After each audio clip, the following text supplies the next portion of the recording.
Hello and welcome to your favourite channel Braino solution. देखो आज हम पढ़ेंगे chapter 2 the rise of East India company.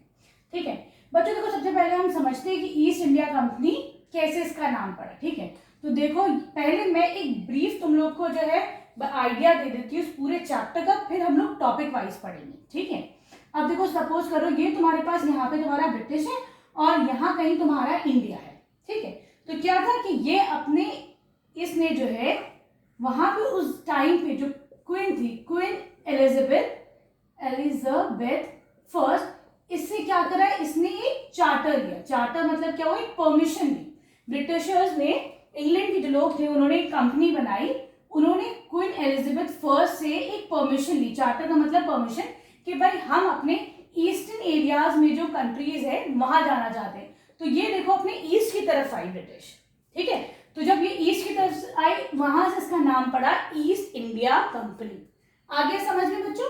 ठीक है, अब देखो क्या हुआ कि यहाँ ब्रिटिश ने क्या करा, क्वीन एलिजाबेथ से कहा कि हमें भाई परमिशन दो, हमें यहाँ पे जाना। तो भाई बहुत सारी कंपनीज है, जैसे ये है ईस्ट इंडिया कंपनी, वैसे एक दूसरी कंपनी हो सकता है भाई वेस्ट इंडिया हो सकता है किसी का नाम सुपर, कुछ और कंपनी का नाम हो। ठीक है, तो क्या हुआ, इसने बोला कि ठीक है भाई सिर्फ मैं एक ही कंपनी को ऐसी परमिशन देती हूँ कि इंडिया जाओ, वहां ईस्ट की तरफ जाओ, तो उस कंपनी को नाम पड़ गया ईस्ट इंडिया कंपनी। ठीक है, अब क्या हुआ, कंपटीशन बच्चों बड़ा आसान हो गया इसके लिए। अब भाई मैं तुम क्लास के जो बच्चे होते हैं, अगर कोई कहेगा मैम मुझे दूसरी क्लास से कॉपीज लेके आनी है, सब बच्चे भागते हैं, कंपटीशन टफ हो गया।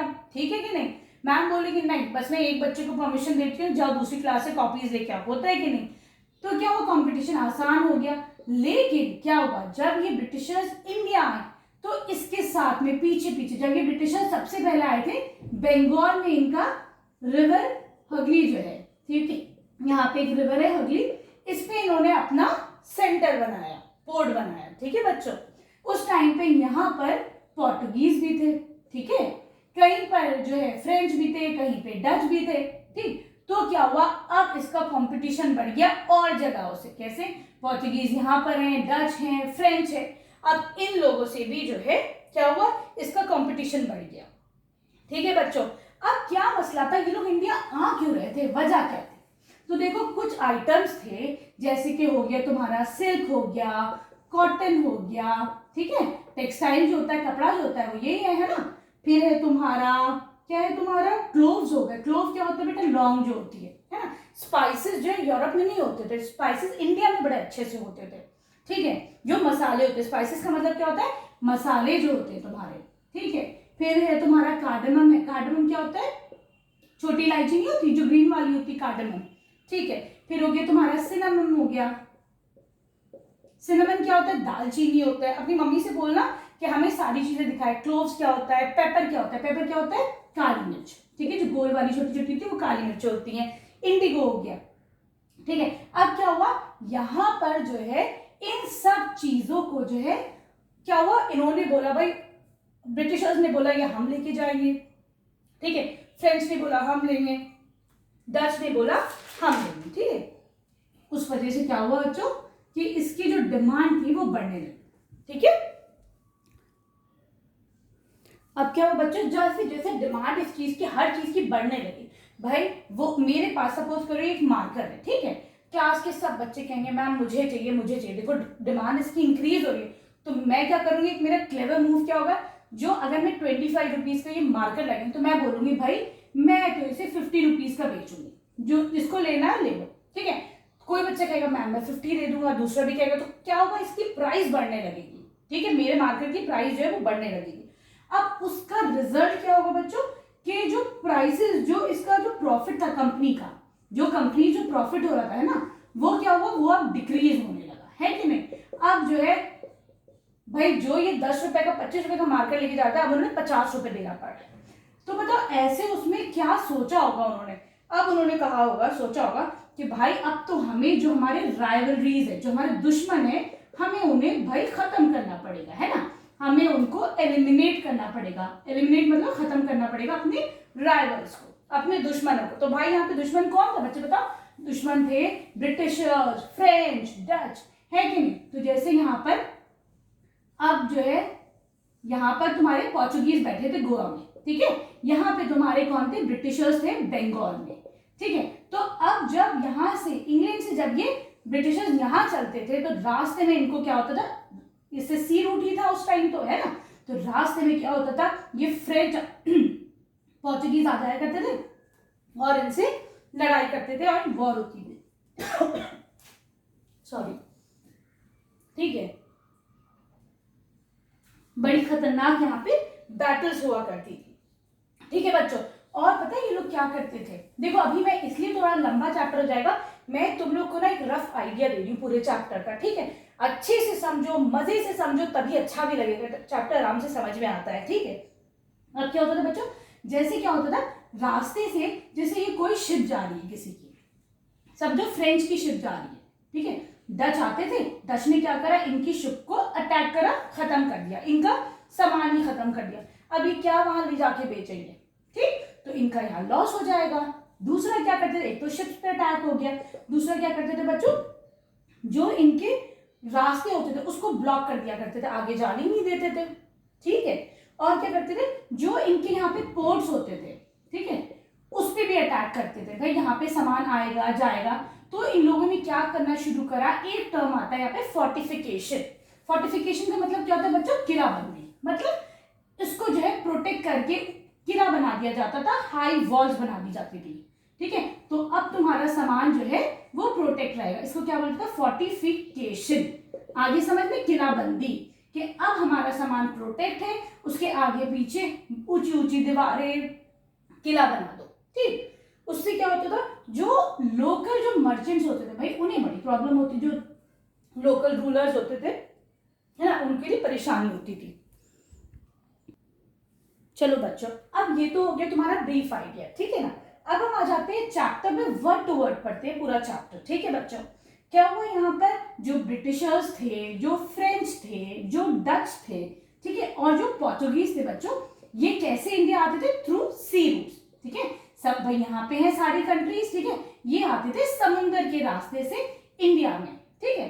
बीच में यहाँ पे पड़ता था बेटा, जैसे अफ्रीका है ना, अफ्रीका के बिल्कुल बॉटम में है केप ऑफ गुड होप, ये एक जगह है ना, इसके थ्रू आते थे, ठीक है, केप ऑफ गुड होप, ठीक है। चलो अब जो है क्या हुआ, यहाँ पे जो कंट्रीज थी, इन्होंने आपस में खूब लड़ाई झगड़े करे, सब करे, और सबसे ज्यादा कौन जीता यहाँ पर, who became victorious, Britain became victorious, क्योंकि भाई ब्रिटिशर्स ने ही हमारे ऊपर रूल किया था, तो वही क्या हुआ, ब्रिटेन क्या हुआ, इट बिकेम विक्टोरियस, ये जो है जीत गया था ब्रिटेन, ठीक है। आपस में जितनी भी लड़ाइयां हो रही थी, इसने ट्रेडिंग कंपनी से टू इंपीरियलिस्ट नेशन, मतलब इसने हमारे ऊपर आया तो था ट्रेडिंग करने ब्रिटेन, ठीक है, लेकिन हमारे ऊपर रूल करा था फॉर अराउंड 200 ईयर्स, ठीक है बच्चों, सही है। ये कब जो है फाउंड हुआ था, ईस्ट इंडिया कंपनी, ये याद रखना, इन 1600, ठीक है। And who was the queen, queen कौन थी उस time, the queen was queen Elizabeth first, ठीक है बेटा। क्वीन एलिजाबेथ फर्स्ट ने ही परमिशन दी थी, एक चार्टर दिया था ईस्ट इंडिया को कि भाई तुम लोग जा सकते हो और जाके ये वाली कंपनी जो आएगी और जो है ट्रेडिंग करेगी, ठीक है बेटा, सही है। अब देखो जब ये लोग आए तो इन्होंने अपना कहाँ कहाँ फैक्ट्रीज बनाई, तब देखो यहाँ पे बेटा वर्ड फैक्ट्रीज बहुत मिलेगा, ठीक है। फैक्ट्रीज का मतलब कारखाना तो नहीं होगा, है ना, ये वर्ड आया है फैक्टर्स से। जो कंपनी के जो ट्रेडर्स थे, जो ट्रेडिंग करने आते थे, तो उनको फैक्टर्स बोला जाता था, वो जहां पे रहते थे, काम करते थे, उस जगह को फैक्ट्री कहा जाता था, ठीक है बेटा। तो ये उनकी फैक्ट्रीज थी, यहाँ पे इंडिया में उन्होंने अपनी बहुत सारी फैक्ट्रीज बनाई थी। फैक्ट्रीज देखो कहाँ कहाँ बनाई थी, अब वो भी देख लेते हैं थोड़ा सा, ठीक है। जैसे कि एक जगह का नाम था मसूलीपट्टनम, ठीक है बेटा। फिर उन्होंने अपनी ढाका था बंगाल में, ठीक है। फिर था बेटा एक जगह थी फोर्ट सेंट जॉर्ज इन मेड्रॉस, ठीक है। मेड्रॉस में कौन सी जगह का नाम था, फोर्ट सेंट जॉर्ज, ठीक है। गोविंदपुरी था, मेड्रॉस था, ठीक है बेटा। अलग अलग जगहों पे पटना में इन्होंने अपनी फैक्ट्रीज बनाई थी, ठीक। अब देखो क्या हुआ, 1611 में फर्स्ट ट्रेडिंग कंपनी बनी थी। 1600 AD में क्या बनी थी तुम्हारी फर्स्ट ट्रेडिंग कंपनी,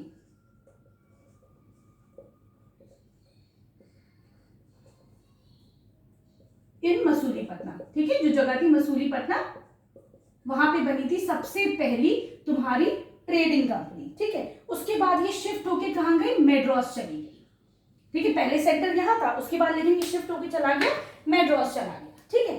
फिर यहाँ पे क्या था, लोकल रूलर से ये लीज लिया करता था। अब ये वर्ड के लीज का मतलब क्या होता है, समझ लो लोन होता है, ठीक है बच्चों। तो यहाँ पे जो लोकल राजा वाजा थे वहां से लीज लिया जाता था, लोन लिया जाता था, ठीक है।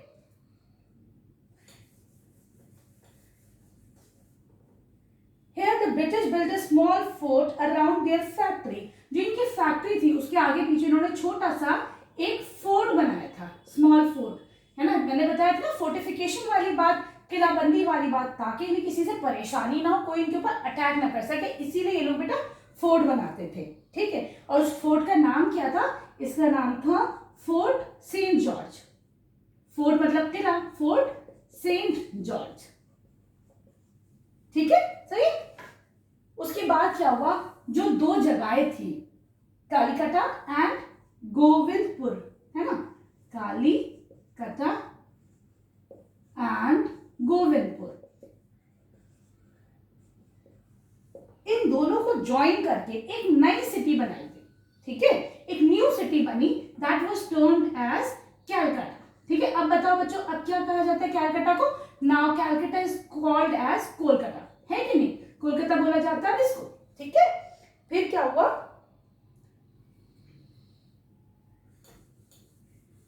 एक और जो है फोर्ट बनाया गया एट, जगह का नाम है, इट इज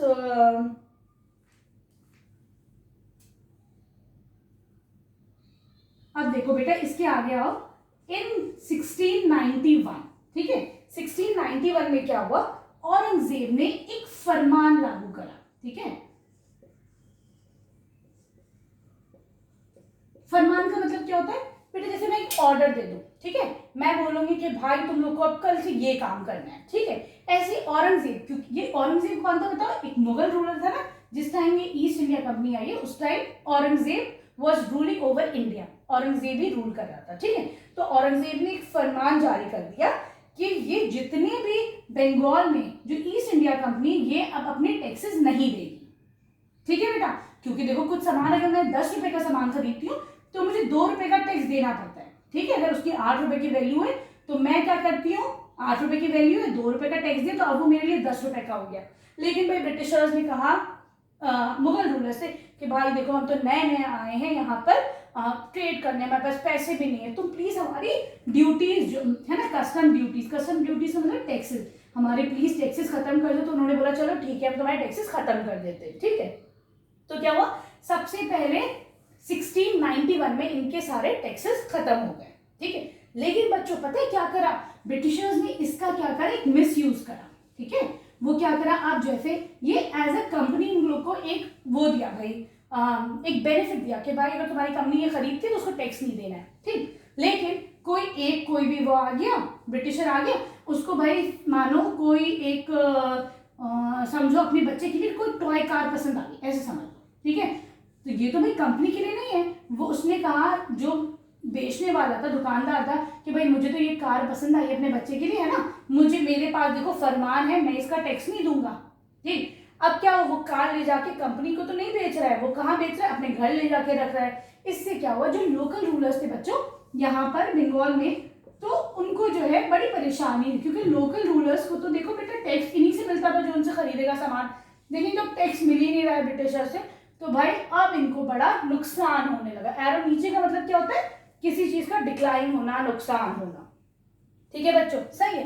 अब अगला क्या हुआ, अब देखो इन 1717 जो एक और किंग था फारूक सियार ने भी यही फरमान जारी कर दिया। फारूक सियार ने क्या कहा कि गुजरात और डेक्कन में भी इन लोग को कोई जो है वो नहीं देना है, टैक्स नहीं देना है, ठीक है। गुजरात और डेक्कन डबल सी आएगा यहाँ पर, ठीक है। गुजरात और डेक्कन में भी लोग को कोई जो है टैक्स वैक्स नहीं देना है, ठीक है। अब देखो बच्चों, जब यहाँ पर ईस्ट इंडिया कंपनी आई थी, ये इंडिया है तुम्हारा, ये ब्रिटिशर्स है, ठीक है ना, उस टाइम यहाँ पे बंगाल में तुम्हारी ईस्ट इंडिया कंपनी है, ठीक है, उससे पहले यहाँ पर जो है तुम्हारे पोर्टुगीज गोवा में आ चुके थे। ठीक है बेटा, लेकिन अब देखो ट्रेडिंग अगर करनी है तो खाली तुम सामान तो लाओगे और बेचोगे नहीं, क्या करना पड़ेगा, थोड़े से अपने कमर्शियल और पॉलिटिकल पावर जो है वो बढ़ानी पड़ेगी। ठीक है बेटा, अगर क्लास में तुम लोग को मॉनिटर बनना है तो सब दोस्तों से सबसे दोस्ती करनी पड़ेगी और थोड़ा पावरफुल बंदा बन के रहना पड़ेगा। डरोगे सबसे, कोई नहीं मॉनिटर बनाएगा क्लास का, है कि नहीं। इसीलिए ऐसी पोर्टुगीज ने क्या करा, कमर्शियल और पॉलिटिकल पावर्स अपनी बढ़ाने लगा। ठीक है बच्चों, यही इसी बीच भाई डच भी आ गए थे, यहीं कहीं पे डच भी थे। ठीक है बच्चों, सही। अब जो एक एनवॉय का मतलब क्या होता है, मैसेंजर होता है। ठीक है, अब ये जो तुम्हारा इनसाइट है, मैं इनसाइट पढ़ा देती हूँ तुम्हें, छोटे छोटे ना फैक्ट्स हैं तुम्हारी बुक में। ठीक है,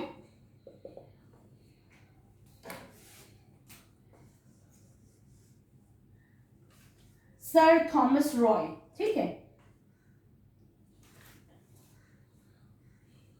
कौन थे, सर थॉमस रॉय। ठीक है, तो जो जहांगीर थे, जो मुगल एम्परर थे जहांगीर, उन्होंने इनको जो है परमिशन दी, ये जो सर थॉमस रॉय थे, जो एनवॉय थे, जो मैसेंजर थे, कि भाई आप अपनी पहली फर्स्ट फैक्ट्री एट सूरत में अपनी पहली एक फैक्ट्री लगा सकते हैं। ठीक है बेटा, सही। उस टाइम मुगल रूलर कौन थे तुम्हारे, जहांगीर थे। ठीक है, अब चलो आ जाओ आइलैंड्स ऑफ बॉम्बे पे।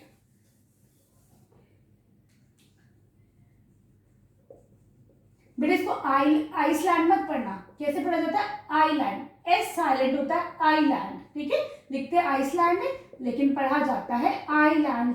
ठीक है, आइलैंड ऑफ बॉम्बे। देखो, जो ब्रिटिश चार्ल्स किंग थे, है ना, जो ईस्ट इंडिया कंपनी के ब्रिटिश, जब भी तुम लोग वीडियो देखोगे बेटा अपनी बुक जरूर ओपन करके देखना। ठीक है, बुक ओपन करके वीडियो ऐसे देखते रहोगे ना तो तुम लोग रिलेट कर लोगे आराम से। ठीक है ना, जो ईस्ट इंडिया कंपनी के जो ब्रिटिश थे, किंग चार्ल्स सेकेंड, ब्रिटिश के जो किंग चार्ल्स सेकेंड थे, उनको अपना वेडिंग गिफ्ट क्या मिला, island of Bombay, east India company की तरफ से। ठीक है, इन्होंने शादी किससे करी थी, विद अ पोर्चुगीज प्रिंसेस। ठीक है, जो पोर्चुगीज प्रिंसेस थी, ठीक है, उनका नाम क्या था, कैथरीन ऑफ ब्रिगेंजा। जब उन्होंने शादी करी तो उनको गिफ्ट के, देखो किसको मिला, ब्रिटिश किंग चार्ल्स सेकेंड को मिला, किसकी तरफ से, ईस्ट इंडिया कंपनी की तरफ से। क्यों मिला, एज अ वेडिंग गिफ्ट मिला। क्या था ये इनके लिए, वेडिंग गिफ्ट था। इनकी शादी हुई थी बेटा, किससे शादी हुई थी, कैथरीन ऑफ ब्रिगेंजा से। ठीक है, सही है, ये भी याद रहेगा, कभी 1 मार्क क्वेश्चन में तुम लोग का आ जाए। चलो आ जाओ, हम चलते हैं आगे, है ना। वीडियो पसंद आ रही है तो बच्चों प्लीज उसको, चैनल को लाइक करना, वीडियो को कमेंट जरूर कर देना। एक थैंक यू मैम भी तुम्हारा मेरे लिए बहुत इंपॉर्टेंट होता है। प्लीज ज्यादा से ज्यादा शेयर करना इस वीडियो को। तभी देखो मैं एसएसटी की वीडियोस, तभी मैं फर्स्ट टाइम मैं एसएसटी की वीडियोस इसीलिए बना रही हूँ तुम लोगों का डिमांड पे। ठीक है ना, चलो अब आ जाओ, नेक्स्ट टॉपिक है तुम्हारा द यूरोपियंस।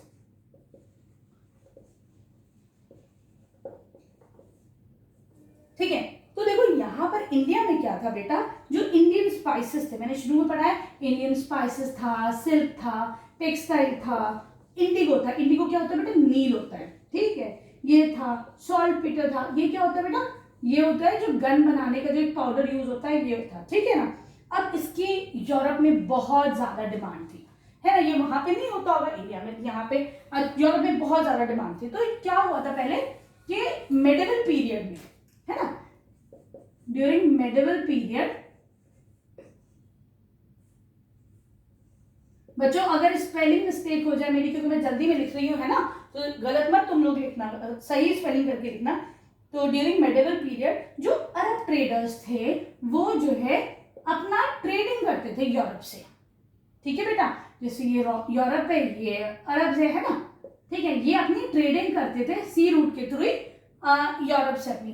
ठीक है, लेकिन जब वॉर हुई, ठीक है, बिटवीन टर्किश एंड यूरोप, जब वॉर हुई तो क्या होता है बेटा, सारे रास्ते बंद हो जाते हैं। ठीक है, वॉर किसके बीच में हुई, टर्किश एंड यूरोप के बीच में जब वॉर हुई, उसकी वजह से क्या हुआ, जो ट्रेड था वो डिस्टरप्ट हो गया। क्या हुआ, अब ट्रेड पे असर पड़ा और वो खत्म हो गया। तो उसकी वजह से क्या हुआ, अब यूरोपियन कंट्रीज ने सोचा कि भाई अरब से तो अब हमारा ट्रेडिंग हो नहीं रहा है, ठीक है, कहीं ना कहीं से तो हमें ये सामान चाहिए। तो वो कहते हैं कि चलो लेट्स मूव टू, ये यूरोप है, लेट्स मूव टू कहाँ, इंडिया की तरफ आते हैं आप ट्रेडिंग करने, ठीक है बेटा, सही है। सबसे पहले कौन आए थे यहाँ पे, याद रखना बेटा, दिस इज वेरी इंपॉर्टेंट, सबसे पहले पोर्चुगीज आए थे, उसके बाद किसने उन्हें हु फॉलोड देम, डच आए थे, ठीक है, then the Britishers came, Britishers बोलो या इंग्लिश बोलो, then the French were the last to come, ठीक है, सबसे आखिर में फ्रेंच आए थे, याद रखोगे बच्चों। बहुत सारे बच्चे सोचते सबसे पहले ब्रिटिशर्स ही आए थे, पर ऐसा नहीं है, पहले पोर्चुगीज, जब ब्रिटिशर्स यहाँ आए थे तो यहाँ पे पोर्चुगीज गोवा में रूल कर रहे बेटा, ट्रेडिंग कर रहे थे, याद रखना ये वाली बात, ठीक है, सही है। अब इन्होंने जो है क्या करा, कंपनीज बनाई बेटा, अकेले तो कोई नहीं काम कर सकता है। अगर मैं तुम लोग को बोलूंगी कि भाई बहुत बड़ा तुम इस क्लास में कोई प्रोजेक्ट बनाना है, अकेले का तो मुश्किल हो जाता है, तो क्या होता है, तुम लोग ना टीम्स में काम करते हो, you work as a company, ठीक है, ऐसे इन्होंने भी कंपनी बनाई अपना काम करने के लिए। इनका मेन मोटिव क्या था कि भाई इनका मकसद क्या था, इनका मकसद था to capture the places to get the high profit marking, Asia में जितनी जगह थी उनको कैप्चर करना, मतलब कि भाई किस जगह पे क्या चीज अच्छी है, भाई यहाँ पे क्लोथ्स अच्छे है ना, सस्ते में मिल जाएंगे, यहाँ से इसको कैप्चर करो, इस जगह को कब्जा कर लो, आगे समझ में, तभी तो बेटा इनको ज्यादा से ज्यादा प्रॉफिट होगा, वरना कैसे प्रॉफिट हो जाएगा, ठीक। चलो अब आ जाओ तुम अपने इनसाइट पर।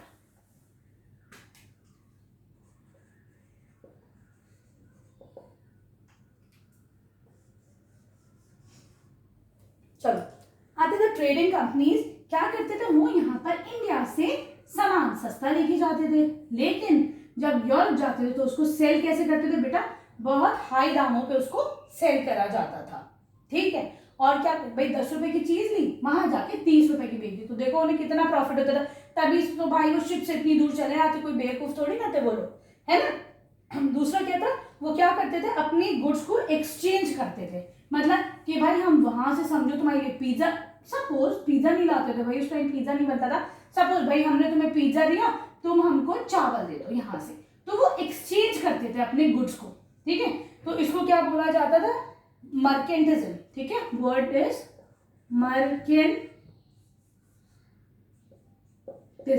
ठीक है, याद रखोगे, the exchange of goods in the business of high क्या बोला जाएगा, exchange of goods with Indian goods gave them immense profit, that is called as mercantilism, ठीक है। चलो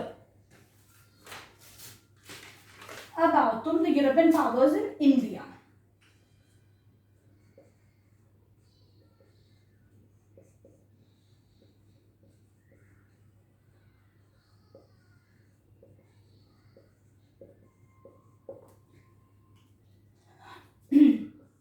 ये तुम्हारा this is the title here, ठीक है। अब क्या हुआ बच्चों, वास्को डी गामा एक पोर्चुगीज सेलर है, ठीक है, वास्को डी गामा कहाँ के थे, ये पोर्चुगल के थे, ठीक है, he was a Portuguese sailor, sailor कौन होता है, जो कश्ती से सेल करता है, he is known as sailor, ठीक है। उन्होंने क्या करा, एक रूट डिस्कवर करा, समझो ये अफ्रीका है, थोड़ा बीच में आ जाते हैं, ये अफ्रीका है, समझो अफ्रीका में एक जगह है नीचे, केप ऑफ गुड होप, सब बच्चे मुझे लोकेट करके बताना मैप में, ठीक है, वर्ल्ड मैप में, केप पोर्चुगल कहाँ है, केप ऑफ गुड होप कहाँ है, यहां से यहाँ है इंडिया में, ठीक है बेटा, सही है।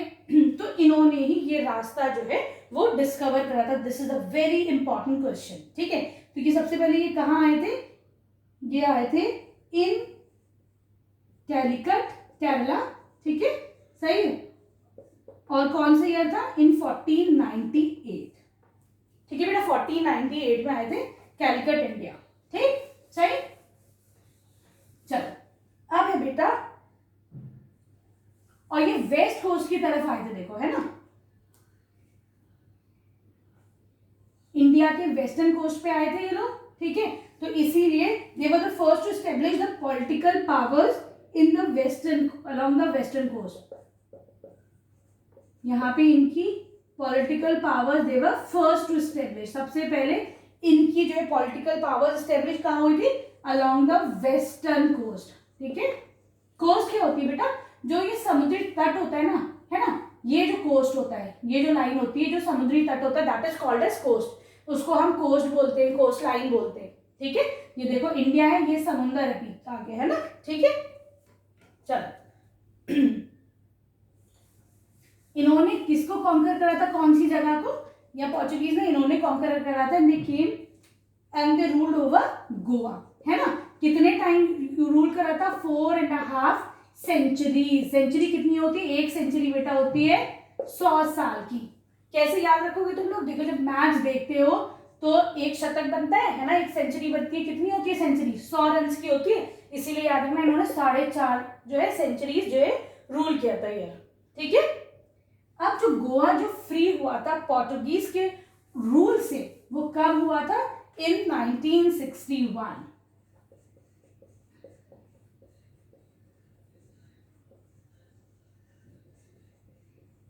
फ्री फ्रॉम पोर्चुगल रूल, ठीक है। पोर्चुगीज के रूल से गोवा का फ्री हुआ था इन 1961, ठीक है। चलो अब पोर्चुगीज के बाद कौन आया बच्चों, डच आए, ठीक है। देखो ये इंडिया कौन से साल में पहुंचे थे, 1595, ठीक है। इन्होंने यहाँ पे जो स्पाइस ट्रेड शुरू करा था, वो शुरू करा था इंडोनेशिया से, ठीक है। क्या शुरू करा था इन्होंने, स्पाइस का ट्रेड, जो आपके मसाले होते हैं ना, खड़े मसाले, उसका ट्रेड शुरू करा था फ्रॉम इंडोनेशिया, ठीक है। फिर इनका जो चीफ ट्रेडिंग सेंटर था दैट शिफ्टेड टू नागापट्टनम।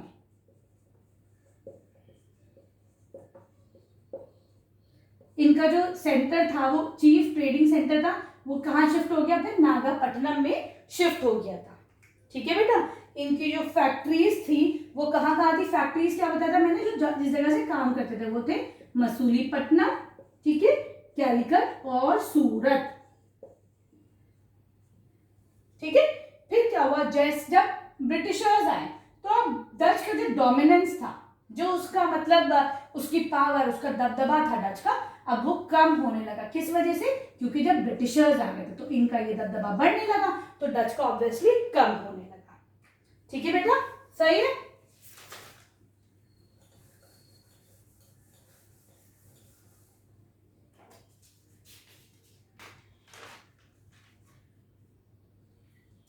तो देखो अभी इनसाइड पे आ जाओ, यहाँ इनसाइड क्या है,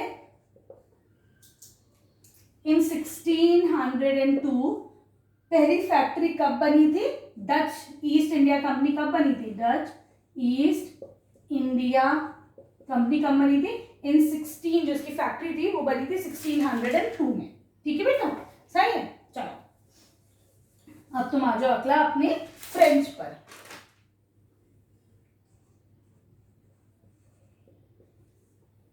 देखो पौंडीचेरी, चेन्नई एंड बंगाल में इन्होंने अपना सेंटर्स, अपनी फैक्ट्रीज बनाई, कहाँ बनाई, पौंडीचेरी, या फिर अब क्या बोला जाता है इसको, पौंडीचेरी, ठीक है, और चेन्नई एंड बंगाल, यहाँ पे इन्होंने अपनी फैक्ट्रीज बनाई फ्रेंच ने, ठीक है। इनका क्या हुआ, इनकी फाइट हुई विद द ब्रिटिशर्स, ठीक है, लेकिन ब्रिटिशर्स ने इनको डिफीट कर दिया, ये लोग हार गए, है ना, उसकी, है ना, जब ये हार जाएगा तो इनका वो भाई खत्म हो जाएगा इनका रोल। ये क्यों लड़ते थे ब्रिटिशर्स से या किसी से भी, ये लड़ते थे, क्या क्या सामान है, कॉटन है, सिल्क है, स्पाइसेस है, तो बड़ी सारी कंपनीज में आपस में जो है लड़ाइयाँ चलती रहती थी, हर वक्त की लड़ाइयाँ थी, ठीक है बच्चों। अब आ जाओ तो द एंग्लो फ्रेंच स्ट्रगल पे।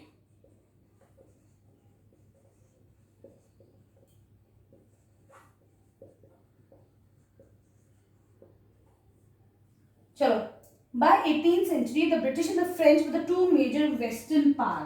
देखो 1800 सेंचुरी, जो 1800 सेंचुरी जो थी, 18th सेंचुरी, इसमें क्या थी, दो मेजर पावर जो आपस में फाइट करती थी, वो कौन थी, ब्रिटिशर्स और तुम्हारा एंड फ्रेंच, ये आपस में मेजर पावर थी जो आपस में बची थी, लड़ रही थी। बाकी क्या था, फ्रेंच, पोर्टुगीज क्या कहते थे शुरू में, क्या था बेटा, पोर्टुगीज की मोनोपोली थी। वो मोनोपोली क्या होती है कि भाई हम तो अकेले रूल करेंगे, ठीक है, लेकिन भाई जब ये सारी आ गई तो पोर्चुगीज जो है वो भी भाई हार गई, डिफीट हो गई, इनका भी दबदबा खत्म हो गया, ठीक है।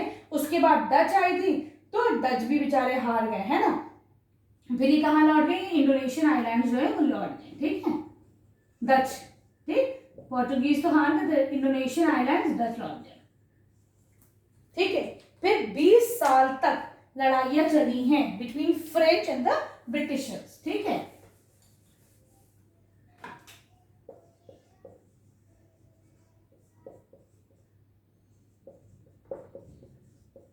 ठीक है, ब्रिटिशर्स एंड फ्रेंच के बीच में जो है वो खूब लड़ाइयां चली हैं, ताकि हम ज्यादा से ज्यादा भैया वो ले ले, जगह जो है कब्जा कर ले, ताकि हमको ज्यादा प्रॉफिट हो ट्रेड में, ठीक है। अब आ जाओ तुम decline of the Mughal empire पे।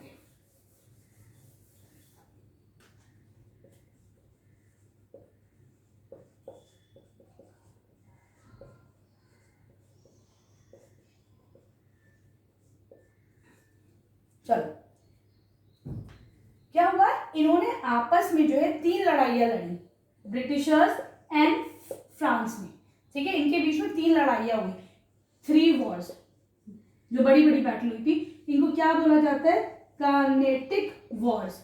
वो किस जमाने में हुई थी, मुगल एम्परर्स के रूल में थी, क्योंकि भाई जब ये उस टाइम जब ये आपस में ट्रेडिंग के लिए लड़ रहे थे तो मुगल एम्पायर ही रूल कर रहा था, ठीक है बेटा, सही है। अब क्या हुआ, जब यूरोप में लड़ाई चल रही थी इन 1742 between Britishers and the French, India में भी वही लड़ाई चल रही थी, ठीक है। ये यहाँ पे तो इस वक्त तो स्टार्ट हुई थी, और ये एंड कब हुई थी ये लड़ाई, इन 1748। जब यहाँ पे खत्म हुई यूरोप में, तो ये लड़ाई तुम्हारी इंडिया में भी खत्म हो गई, ठीक है। अब देखो बेटा इसका रिजल्ट क्या हुआ, इसका रिजल्ट हुआ ये जो फर्स्ट कार्नेटिक वॉर थी, उसका रिजल्ट क्या हुआ बेटा, एक तो ये सिर्फ जबरदस्ती की ये लोग जो है ट्रेड और टेरिटरी पे लड़ रहे थे, ठीक है, लेकिन इनको कोई भी टेरिटोरियल गेन नहीं हुआ। टेरिटोरियल गेन मतलब कि इन्हें कोई जगह इन्होंने कब्जा नहीं करा, कि भाई किसी ने कोई कब्जा कर लिया, किसी को कुछ नहीं, खाली they were fighting for the trade in the territory, है ना। दूसरा क्या रिजल्ट हुआ कि जो साउथ के जो रूलर्स थे, नवाब ऑफ कर्नाटक, ठीक है, कौन थे साउथ के रूलर, नवाब ऑफ कर्नाटक, उनकी वीकनेस पता चली, ठीक है, कि वो अपने एरिया में, अपने प्रोविंस में इस लड़ाई को रोक ही नहीं पाए, ठीक है। अगर बेटा तुम्हारी क्लास में बड़ी लड़ाइयां होंगी तो प्रिंसिपल तुम्हारे टीचर को ही बोलेगा ना कि भाई आपकी वीकनेस है, आपकी वजह से बच्चे लड़ रहे हैं, है ना। वैसे जब यहाँ पे लड़ाइयां चल रही थी तो जो नवाब ऑफ कर्नाटक थे उनकी वीकनेस सबके सामने आ गई कि भाई ये छोटी सी लड़ाई नहीं रोक सकते है, ठीक है। अब क्या हुआ, तीसरा रिजल्ट क्या था बेटा, जो गवर्नर ऑफ फ्रेंच थे,